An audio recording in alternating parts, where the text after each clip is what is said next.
The Icelandic Parliament's considering legislation that would make male circumcision illegal, the first country in Europe to do so. It would jail any practitioner of the surgical operation for up to 6 years. Muslims and Jews both practice male circumcision on newborn babies. Leaders of both faiths have condemned the plans as an attack on religious freedom. So is it a violation of the rights of boys too young to choose, or an unnecessary and alienating cultural ban? Well, joining me now is Jonathan Arkush, who is President of the Board of Deputies of British Jews, and Dr Antony Lempert, a GP and chair of the Secular Medical Forum, who's in our Birmingham studio. Very nice, gentlemen, to have you both here. Thanks for joining us. I'm going to start with you, Dr Lempert, if I can. Would you, if you were a surgeon, I know you're a GP, but from a medical perspective, would you feel uncomfortable performing these kinds of operations?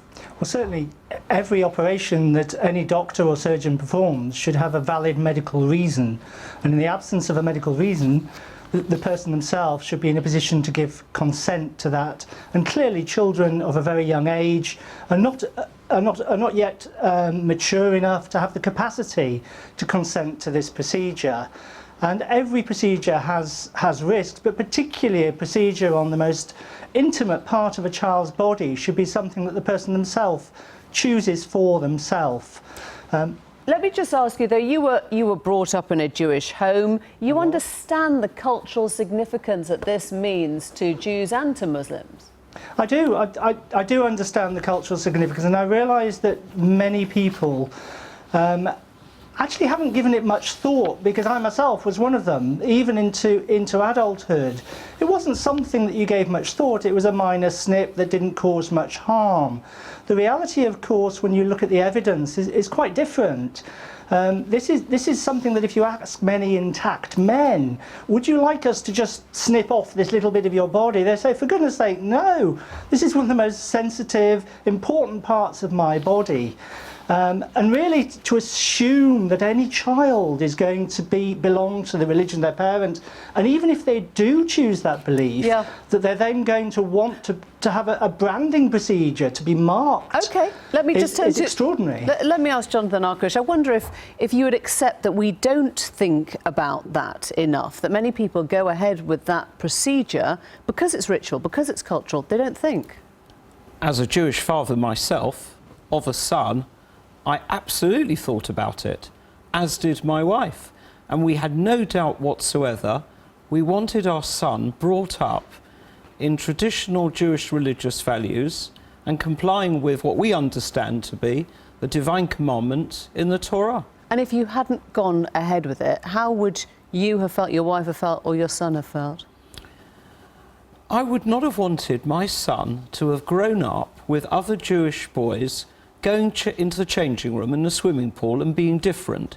I wouldn't have thanked my parents if, under Mr Lempert's rule, at 16, I'd have been asked whether I want the procedure and told, of course, at 16 it is rather painful and rather more hazardous. I'd much rather they did it when I was 8 days old as they did, and I thanked them for it. Anthony, you called it branding a second ago. I wonder if you could see it instead of identity. I mean, that's what Jonathan's talking about, isn't it? Well, it's forcing your child to adopt an identity of the parent's choice. But we do that the whole time. We do that to our children the whole time, whether it's the language we teach them or the religion we bring them up in, or whether we pierce their ears as babies. All these things are choices that parents make. Any permanent bodily modification is something that really should not be done by parents. Of course, parents should share their values with their children, but there are limits to this. Sharing ideas is one thing, but making a permanent bodily change, particularly to the most intimate part, is really going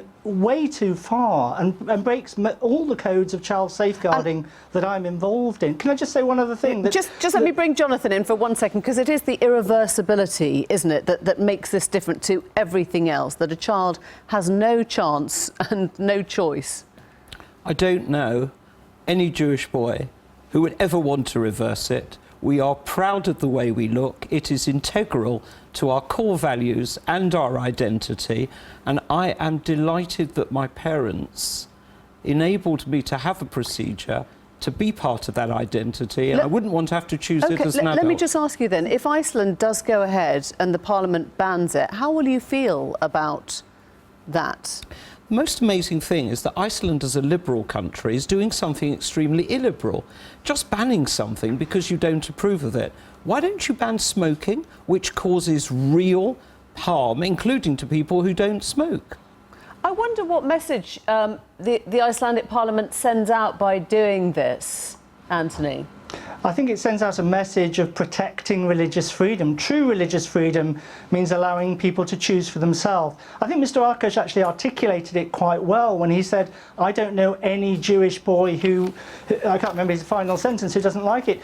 But in fact, he ignores the vast tranche of people who don't want it because perhaps they're not Jewish, or perhaps, I mean, there are quite a lot of Jewish people having a Brit Shalom, which is a peaceful welcome ceremony into the world without cutting a part of the body off. Is it not possible that you could go through the understanding and the ceremony without actually getting surgical? Not in Jewish religious law, and it's an attack on religious freedom in Iceland. Okay. It's not a protection, it's a straightforward attack, and the Bishop of Reykjavik and the Catholic bishops of Europe, who have criticised the ban as an infringement of religious freedom, are absolutely right to do so.